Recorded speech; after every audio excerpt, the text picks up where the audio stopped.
అందరికీ హాయ్ అండి. Welcome to Sakhi sweet home.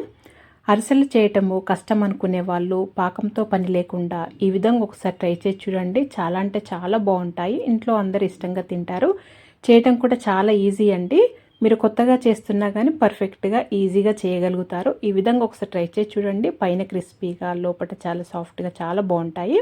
ఇక్కడ నేను ముందుగా ఒక గిన్నెలోకి ఒక 2 కప్పుల రేషన్ బియ్యం తీసుకున్నానండి. రేషన్ బియ్యం అయినా లావు బియ్యం తీసుకోండి. ఇలాంటి వాటికి లావు బియ్యం తీసుకుంటేనే మంచిది. తీసుకొని ఒక 2-3 సార్లు మంచి కడుక్కోవాలి. కడుక్కున్న తర్వాత ఇవి బియ్యం మునిగేటట్టుగా ఎక్కువగా నీళ్లు వేసుకొని మూత పెట్టేసి నేనైతే ఒక 15 గంటల వరకు నానబెట్టానండి. ఒక రోజైనా నానబెట్టవచ్చు, లేదా ఓవర్ నైట్ అయినా నానబెట్టొచ్చండి. నేనైతే ఒక 15 గంటలు నానబెట్టాను. ఒకవేళ మీరు ఒక రోజంతా నానబెడితేనేమో మధ్యలో ఒకసారి ఈ బియ్యాన్ని కడుక్కోవాలి, నీళ్ళు చేంజ్ చేసుకోవాలి, లేకపోతే పులిసినట్టుగా స్మెల్ వస్తుంది. ఇప్పుడు ఇది మంచిగా నానిన తర్వాత ఈ బియ్యాన్ని తీసి ఒక మిక్సీ జార్ తీసుకొని మిక్సీ జార్లో వేసుకోవాలి. నేను సగమే వేసానండి. వేసుకున్న తర్వాత ఒక 3 ఇలాచీ వేసుకొని ముందుగా ఇలా మిక్సీ పట్టుకున్నాను. మిక్సీ పట్టుకున్నాక కొద్దిగానే నీళ్ళు వేసుకోవాలండి. దీంట్లో ఎక్కువగా నీళ్ళు వేసుకోవద్దు. ఇది పల్చగా అయితే సరిగా రాదు. ఇప్పుడు దీంట్లో నేను 1 కప్పు కంటే కొద్దిగా తక్కువ బెల్లం పొడి వేస్తున్నానండి. మీది ముద్ద బెల్లం అయితేనేమో కరిగించుకొని వేసుకోవాలి. అది సిరప్ అనేది పాకమేం అవసరం లేకుండా కరిగించుకొని వేసుకోవాలి. అలా కాకుండా ఇలా పౌడర్ బెల్లం వేసుకుంటే, పొడి బెల్లం వేసుకుంటే డైరెక్ట్గా ఇలా మిక్సీ పట్టేసుకోవచ్చు. మళ్ళీ సెకండ్ టైం కూడా ఇలా మిక్సీలో బియ్యం వేసుకొని మిగతా బియ్యం కూడా వేసుకొని మళ్ళీ 1/2 కప్పు బెల్లం వేసుకున్నానండి. మొత్తము నేను ఇక్కడ 1.5 కప్పు బెల్లం పొడి వేసుకున్నాను. వేసుకొని ఇలా మిక్సీ పట్టుకున్నాను. సెకండ్ వేసినప్పుడు నీళ్ళు ఏమీ వేయలేదండి. మొదటిసారి బియ్యం పట్టినప్పుడే కొద్దిగానే నీళ్ళు వేసుకున్నాను. ఇలా బెల్లం పొడి వేసుకొని చేసుకోవటం, ఇలా మిక్సీ పట్టుకోవటం వల్ల కరెక్ట్గా వస్తుంది. అలాగే నీళ్ళు ఎక్కువ పట్టవండి. అలా బెల్లం కరిగించుకోని అవసరం, ఎక్కువ ప్రాసెస్ కూడా ఉండదు. ఇక్కడ నేను కొద్దిగా ఎండు కొబ్బరి ముక్కలు నేతిలో వేయించానండి. 1 టేబుల్ స్పూన్ నెయ్యిలో ఇలా వేయించుకున్నాను. ఒక 2 టేబుల్ స్పూన్ల కొబ్బరి ముక్కల వరకు వేయించుకున్నానండి. మంచిగా వేయించుకొని దీంట్లో కలుపుకోవాలి. 1 టేబుల్ స్పూన్ నువ్వులు వేసుకున్నాను. వేసుకున్న తర్వాత దీంట్లో నేను కొబ్బరి ముక్కలు నెయ్యిలోనే వేయించాను కాబట్టి దీంట్లో నెయ్యి ఏమీ వేయట్లేదండి. మీరు కావాలంటే ఒక 1 టీ స్పూన్ నెయ్యి వేసుకోవచ్చు ఒకవేళ నేతిలో వేయించుకుంటే. ఇక్కడ నేను గోధుమ పిండి ఒక 2 టేబుల్ స్పూన్ల గోధుమ పిండి వేసుకుంటున్నానండి. వేసుకొని మంచిగా కలుపుకోవాలి. ఒకవేళ మీకు పల్చగా అనిపించింది అనుకుంటే ఇంకొక టేబుల్ స్పూన్ అయినా వేసుకోవచ్చు, లేదంటే మీరు కన్సిస్టెన్సీ చూసుకొని వేసుకోవాలి. వేసుకొని అంత మంచిగా కలుపుకున్న తర్వాత మూత పెట్టేసి నేనైతే ఒక 2 గంటలు నాననిచ్చానండి ఈ పిండిని.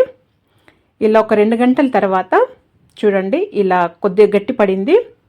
మనం మిక్సీ పట్టి పెట్టిన దానికి అప్పటికంటే ఇప్పుడు ఇలా పక్కన పెట్టినప్పుడు కొద్దిగా గట్టిగా అయిందండి. ఇప్పుడు దీంట్లో 1/2 టీ స్పూను తినే సోడా వేసుకోవాలి. సోడా ఎక్కువగా వేయకండి, కొద్దిగానే వేసుకోండి. మరీ ఎక్కువైనా కానీ మంచిగా రాదు, ఇట్లా పగిలిపోయినట్టుగా వస్తాయి. నూనె కూడా ఎక్కువగా పీల్చుకుంటాయి. కొద్దిగానే నీళ్లు వేసుకొని ఇలా కలుపుకోవాలి. కన్సిస్టెన్సీ అనేది ఈ విధంగా ఉండాలండి. మన దోశ బ్యాటర్ లాగా ఉండాలి. మరీ పలుచగా ఉండొద్దు, మరీ గట్టిగా ఉండొద్దు. అంతవరకు నూనె వేడి చేసుకొని బాగా వేడైన నూనెలో వేయొద్దండి. కొద్దిగా మీడియంగా అయితే సరిపోతుంది. ఇలా ఇది కాల్చుకోవటం కూడా ఇలా డైరెక్ట్ నూనెలో వేసేసి ఇలా గుంతలాగున్న కడాయి తీసుకోండి. అలాగైతే ఇలా చాలా బాగా వస్తాయి. ఇలా తీసుకొని వేసుకున్న తర్వాత లో టు మీడియం ఫ్లేమ్లోనే కాల్చుకోవాలండి. ఎక్కువగా లో ఫ్లేమ్లోనే కాల్చుకొని ట్రై చేయండి. హై ఫ్లేమ్ అస్సలు పెట్టొద్దండి. హై ఫ్లేమ్లో కాల్చుకున్నట్లయితే పైన తొందరగా కలర్ వచ్చేసి లోపటేమో పిండి పిండిగా అలాగే ఉంటుంది, ఉడకవండి. ఇలా లో టు మీడియం ఫ్లేమ్లోనే కాల్చండి. అడ్జస్ట్ చేసుకుంటూ కాల్చుకోవాలి. ఇవి చక్కగా ఫ్రై చేసుకోవాలి. ఒకవైపు ఇలా మంచి కాలిన తర్వాత ముందు వేయగానే ఇలా ఒక సైడ్ కాలుతుంది కదండి, తర్వాత ఇంకొక వైపు తిప్పుకోవాలి. ఇలా తిప్పేసి 2 వైపులా కాల్చుకోవాలి. లో ఫ్లేమ్లోనే ఎక్కువగా కాల్చుకొని ట్రై చేయండి. అలాగైతే చక్కగా వస్తాయి. లోపల వరకు కూడా మంచిగా ఫ్రై అవుతాయి. పిండి పిండిగా ఉండకుండా చాలా బాగుంటాయి. ఈ విధంగా కాల్చి చేశారంటే చాలా బాగుంటాయండి. అలాగే తినే సోడా కూడా ఎక్కువగా వేయొద్దు. బియ్యం ఎక్కువగా నానబెడితేనే బాగొస్తాయండి. తక్కువ టైంలో నానబెట్టినట్లయితే సరిగా రావు, గట్టిగా వస్తాయి. మీరు ఒక రోజైనా నానబెట్టుకోవచ్చు, లేదా ఓవర్ నైట్ అయినా నానబెట్టవచ్చు. నేనైతే 15 గంటలు నానబెట్టానండి. బియ్యాన్ని తీసుకోవటంలో కూడా ఉంటుందండి. ఇది లావు బియ్యము, రేషన్ బియ్యం అయితేనే మంచివండి దీనికి. ఇవి చిన్న చిన్న చిట్కాలు పాటిస్తూ ఇవి చేశారంటే చాలా బాగొస్తాయండి. పైన క్రిస్పీగా లోపల చాలా సాఫ్ట్గా చాలా బాగుంటాయి.